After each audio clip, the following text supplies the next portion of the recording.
everyone, I am Ifra. Hope you are doing well. तो start करते हैं आज का टॉपिक। सबसे पहले लिखते हैं चैप्टर का नाम द वॉइस।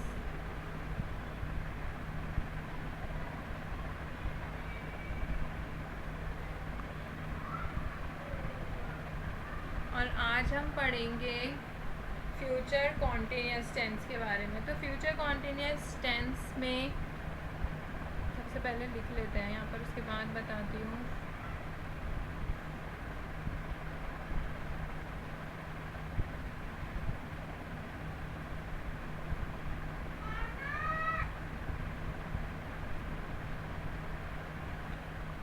जो एक्टिव और पैसिव वॉइस को हम यूज़ करते हैं फ्यूचर कॉन्टिन्यूस टेंस में, वो काफ़ी जगह नहीं भी दे रखा है, काफ़ी जगह दे भी रखा है। तो जिसका नहीं दे रखा है, जिसके सिलेबस में नहीं है, बुक्स में नहीं है, तो वो ये वाली वीडियो स्किप कर सकता है। बाकी जिसमें अगर नॉलेज के लिए आप पढ़ना चाहते हैं तो आप ये पढ़ सकते हैं, क्योंकि काफ़ी जगह ये फ्यूचर कॉन्टिन्यूस टेंस दे भी रखा होता है एक्टिव और पैसिव वॉइस में। चैप्टर की बात कर रही हूँ, वॉइस टेंस में तो इम्पॉर्टेंट होता ही है।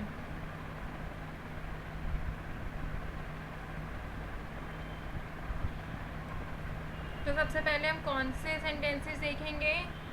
इनडेफिनाइट तो देख लिए, अफर्मेटिव देखेंगे।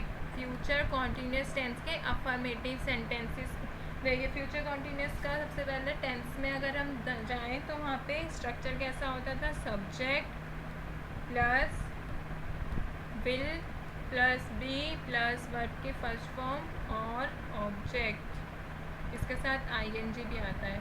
वर्ब की फर्स्ट फॉर्म के साथ जब भी कॉन्टिन्यूस आएगा तो फर्स्ट फॉर्म के साथ आईएनजी आता है, अब आपको याद भी हो गया होगा। तो यहाँ पर क्या है, देखिए क्या यूज़ हो रहा है यहाँ पर? विल के साथ बी यूज़ हो रहा है। बट अभी तक आप बोलेंगे कि हम विल के साथ बी कब यूज़ कर रहे थे? पैसिव वॉइस में। बट वहाँ पे वर्ब की थर्ड फॉर्म थी, यहाँ पे क्या है? वर्ब की फर्स्ट फॉर्म है। ठीक है, तो सबसे पहले वॉइस पर आते हैं। तो यहाँ पर लिखते हैं affirmative sentences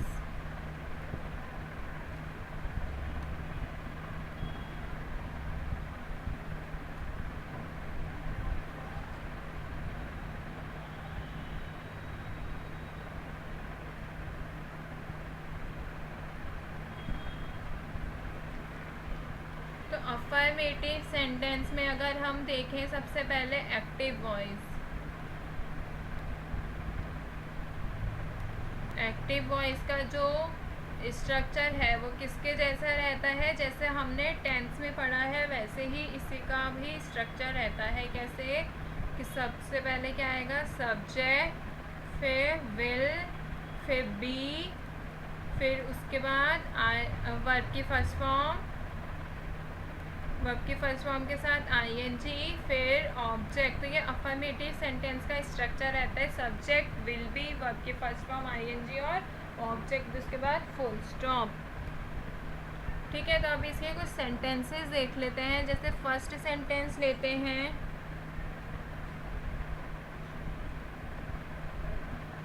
they will be reviewing the students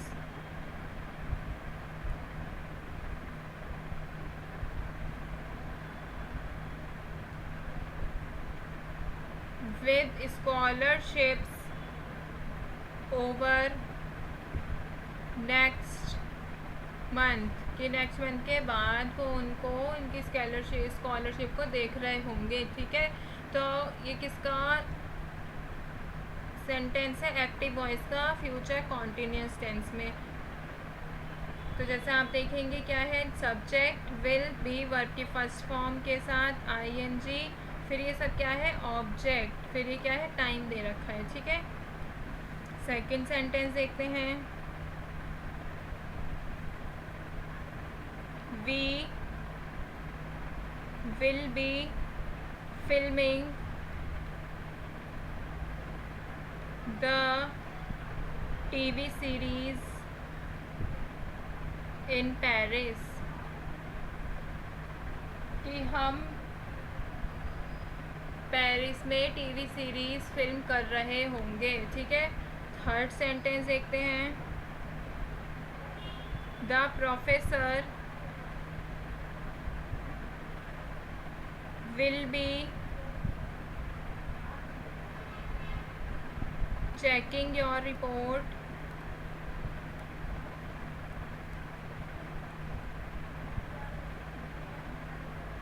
this time tomorrow, कि कल इस टाइम प्रोफेसर तुम्हारी रिपोर्ट चेक कर रहे होंगे। ठीक है, तो ये कुछ सेंटेंस लिखे हैं मैंने किसके, एक्टिव वॉइस के। एक लास्ट और देख लेते हैं, जैसे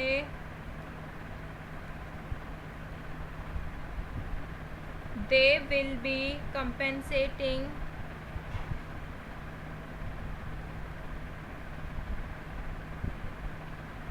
us for our losses, कि वे हमारे लॉस के लिए कंपनसेट कर रहे होंगे। ठीक है, तो ये हमने कुछ सेंटेंसेस लिखे हैं किसके, एक्टिव वॉइस के। तो कैसा स्ट्रक्चर है, सब्जेक्ट विल बी वर्ब की फर्स्ट फॉर्म और ऑब्जेक्ट। देखिए सब्जेक्ट विल बी वर्ब की फर्स्ट फॉर्म के साथ आईएनजी और object.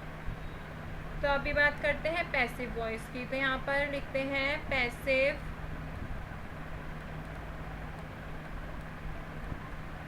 Voice.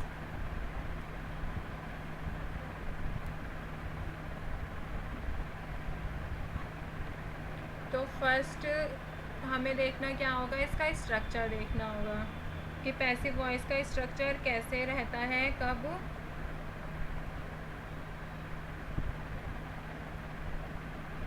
Future continuous tense में। तो सबसे पहले क्या आएगा, object plus will plus be plus being, फिर क्या आएगा, वर्ब की थर्ड फॉर्म, फिर आएगा बाय, फिर आ जाएगा सब्जेक्ट, फिर जो टाइम फाइम दे रखा होगा कि नेक्स्ट मंथ नेक्स्ट ईयर ये सब चीज़ें, फिर वो आ जाएगा। तो ये क्या बन गया, पैसिव वॉइस। किसका देखेंगे, अफर्मेटिव सेंटेंस देख रहे हैं, किसका, फ्यूचर कॉन्टिन्यूअस टेंस का।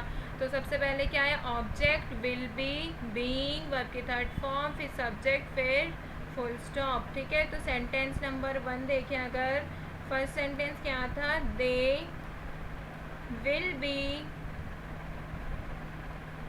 reviewing the students with scholarships over the next month।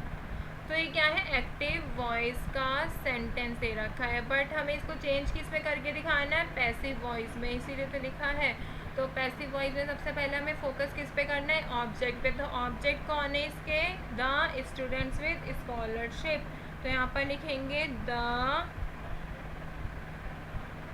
Students with scholarships will be being reviewed, verb की थर्ड फॉर्म आएगी,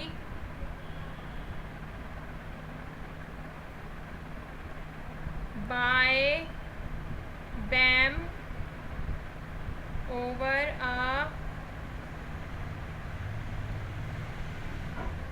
next month, over the next month. तो ये क्या है, पैसिव वॉइस में हमने इसको चेंज कर दिया। ठीक है, सेकंड सेंटेंस देखते हैं यहाँ पर, जैसे कि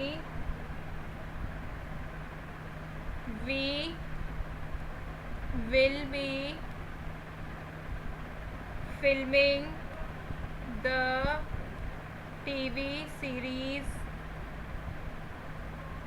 इन पेरिस, कि हम पेरिस में टीवी सीरीज फिल्म कर रहे होंगे। तो हम इसको चेंज किसमें करना है, पैसिव वॉइस में। तो सब्जेक्ट विल बी वर्ब की फर्स्ट फॉर्म के साथ आईएनजी और ऑब्जेक्ट, ये क्या है, जगह है, एक्स्ट्रा चीज़ है। तो इसको हम कैसे चेंज करेंगे, the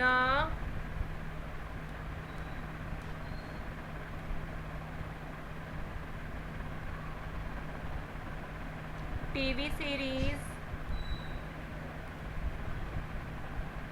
will be being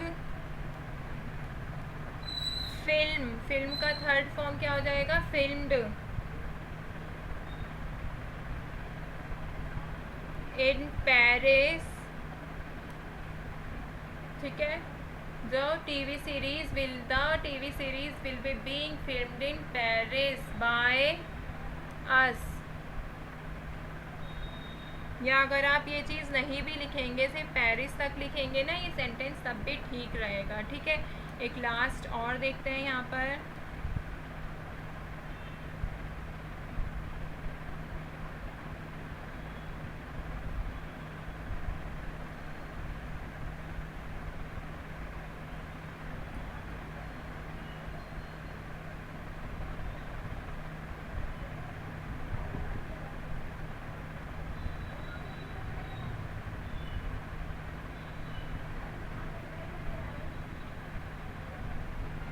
They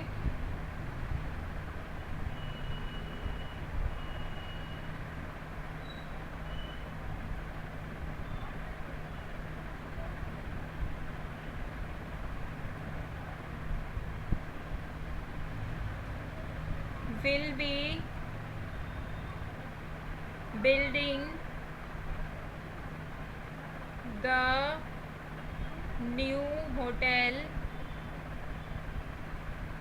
next year. देखिए इसमें हमें टाइम दे रखा है नेक्स्ट ईयर का, तो हमें अब इसमें चेंज कैसे करना है? पैसिव वॉइस में इसको चेंज करना है कैसे? ऑब्जेक्ट क्या है? द न्यू होटल, तो फोकस हमें किस पे रखना है? The new hotel will be being, build की थर्ड फॉर्म क्या होती है? Built, built next year. तो जब भी देखें आप, इसमें अभी हमने ये नहीं लिखा बाय देम, क्योंकि जब हमने बता रखा होता है कब की बात है, तो उसके बाद हमें ये लिखना ज़रूरी नहीं होता, सब्जेक्ट को ऑब्जेक्ट बनाना ज़रूरी नहीं होता जब हमें टाइम दे रखा होता है या जगह दे रखी होती है। तो ठीक है, यहाँ पर टॉपिक होता है कंप्लीट। मिलता है नेक्स्ट वीडियो में। Stay tuned and thank you.